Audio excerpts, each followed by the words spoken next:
Hello guys, welcome to my YouTube channel. आज हम जो देखने जा रहे हैं कि एक कॉमन वर्डप्रेस का एक कॉमन एरर देखने जा रहे हैं जो मोस्टली लोग फेस करते हैं।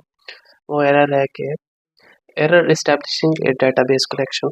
इसमें क्या होता है, इसमें आप मल्टीपल रीजंस हो सकते हैं। एक रीज़न तो ये हो सकता है कि आपका जो डेटाबेस है MySQL का वो ऑफलाइन हो, लेकिन वो बहुत रेयर चांसेस होते हैं उसके। इसका जो मेन इशू ये होता है कि आपकी जो वेबसाइट है वो करेक्ट डेटाबेस के साथ कनेक्ट नहीं है, जिसकी वजह से ये इशू आ रहा है। इसके लिए आपने सिंपली ये करना है कि सिंपली यहाँ पे फाइल मैनेजर में जाना है। ठीक है,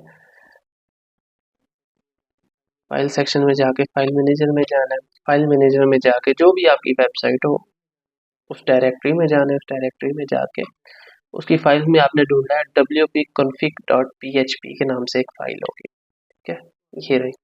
इसको आपने करना है एडिट। एडिट पर क्लिक कर लिया।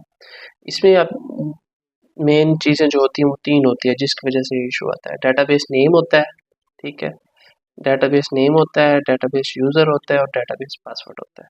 इन तीनों में से अगर कोई भी चीज़ रॉन्ग होगी तो आपको ये इशू आएगा ही आएगा। तो इसको सॉल्व कैसे करना है? इसको सॉल्व करने का सिंपल मेथड है, आपने सिंपली जाना है डेटाबेसेस में। ठीक है, डेटाबेसेस में जाना है,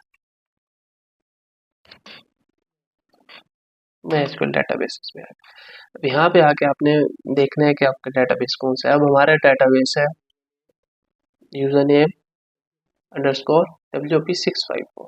ठीक है, तो ये हमारा डेटाबेस है, लेकिन हम यहाँ पे क्या है, ये डेटाबेस हमारा रॉन्ग आ रहा है।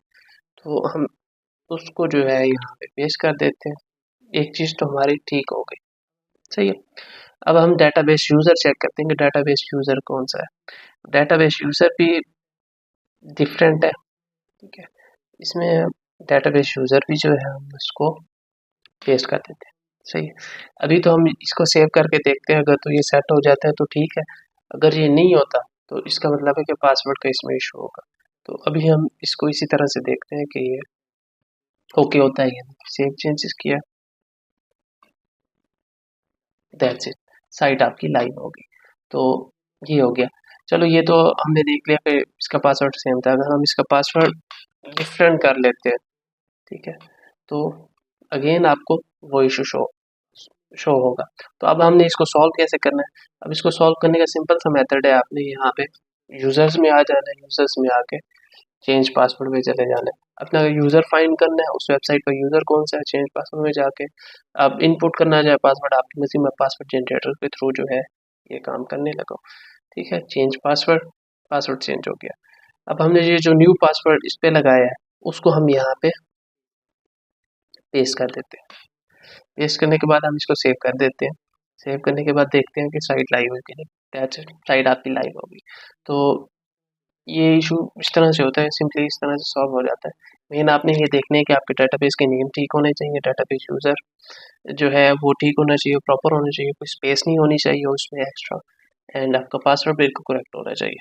ये आपकी चीज़ें परफेक्ट हो जाएंगी तो आपकी साइट ऑटोमेटिकली लाइव हो जाएगी। That's it, thank you. मिलते हैं इंशाल्लाह नेक्स्ट वीडियो में।